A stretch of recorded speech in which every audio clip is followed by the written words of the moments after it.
And when I was stepping out to say like, hey, I want to start a business, you know, people thought I was crazy. And I'm like, well, damn. Headed to the top, ain't none of y'all stopping me. Used to say I never get a ring, Charles Barkley. Now I got a wife, got kids, own property. Bubble-eyed beans that look like that be watching me. Okay, I lied about the beans, but that was hard though. I'm still in that black act, but she starred though.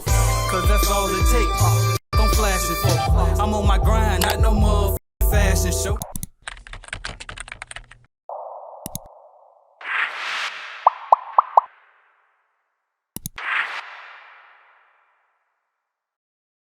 What are some things that you kind of bring, especially with your corporate America background? Like, what are some things you kind of already brought to the table that helped you? Yeah, so when I was working in corporate America, I was working on a lot of digital products. So I was very familiar with the digital space, and I was very well versed in analytics and how to read analytics. So that part wasn't confusing to me. Like I had to just figure out how to apply that to cleaning. But I kind of already had that down. So that helped. Same thing with email communication. I had to do that a lot in my previous job as well. So that helped as well. And just being able to communicate to clients in a way that was professional, that really helped. And I think as far as residential, that was such a huge gap. A lot of the cleaning services, they're not tech savvy.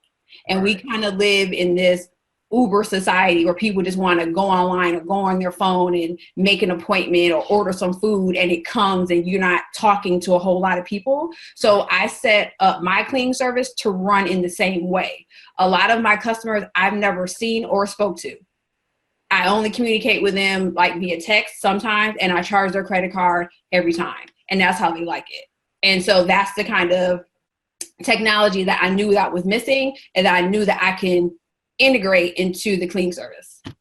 You're a monster for that. You haven't even, I'm like, that's crazy. Or spoke to them. Just everything, that's what's up, man. That's huge. Yeah. Also, for anyone who's listening that's like on the fence about getting started with a cleaning company, like what type of advice that you would give to them? Because we got a lot of procrastinators, a lot of people like on the fence, they're scared to spend their last dime, those type of things. What would you say to them? I mean, I know this is something that everybody says, and I'm just trying to think, what could somebody have told me? I mean, I don't know. You really just have to start. I know everyone says that, and I know, like, if somebody would have told me this a few years ago, I was like, oh, that's easier said than done. And I guess it is, but that's really the only thing you can do. And like, if you are working, maybe just get your feet wet and just do maybe one or two clients while you still have a job.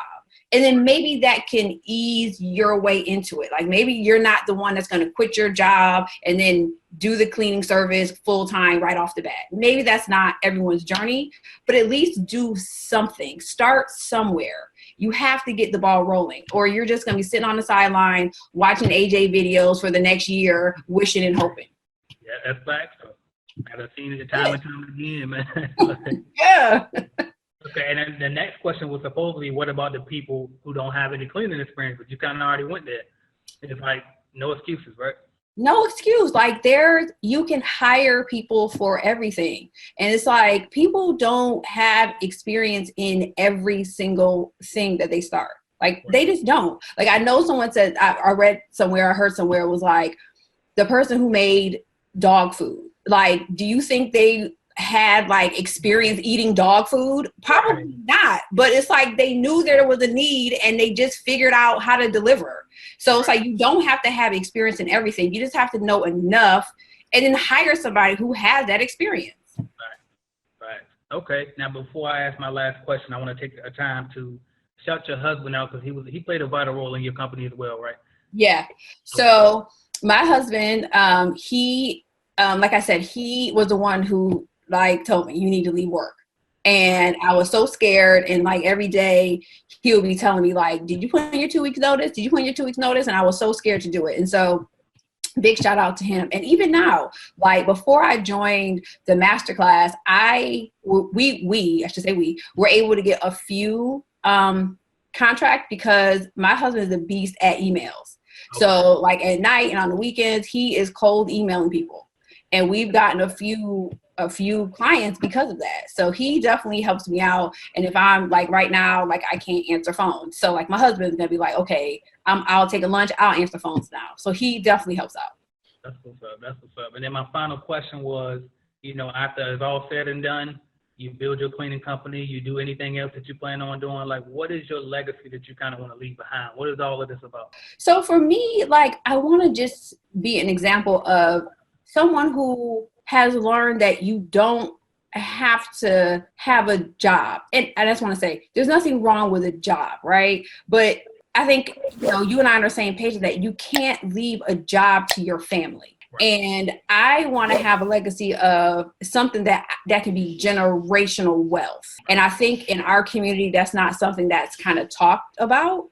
So if I can kind of break that system in my family, because everyone in my family has a job. Again, no shade. Right. But when I was stepping out to say like, hey, I want to start a business, people thought I was crazy. And I'm like, well, damn. When you look at, the Trumps of the world and all these people, do you think Trump is telling his kids how to get a job? No. Or do you think he's telling them, you be a boss and then you can take, the legacy that my grandfather built and you be your own boss? And it's like, why don't we take that same approach? So anyway, a long tangent to say that I just want to kind of be someone who kind of broke that family tradition and did her own thing. Right. That's what's up. You killed it, Stephanie. So, I ran out of questions. You murdered them all. We really appreciate you. Thank you for watching my video. And make sure you hit that like button if you liked the video, because I know you did. And also hit subscribe. And right beside that subscribe button is going to be a notification bell. You got to click that, because guess what? You never know when I'm going to go live. As a matter of fact, I might go live right now. So make sure you hit that notification bell so you don't miss my videos, all right? And if you want to start or grow your business, check out cleanbiznetwork.com, all right? We have cleaning business starter kits. We have a lead generation service to help you grow your cleaning business, all type of stuff. And also don't forget to download the Calculated Clean mobile app as well, all right? So that's what I got for y'all until you click another video and go watch, man. Watch another video. Why not? Binge on it.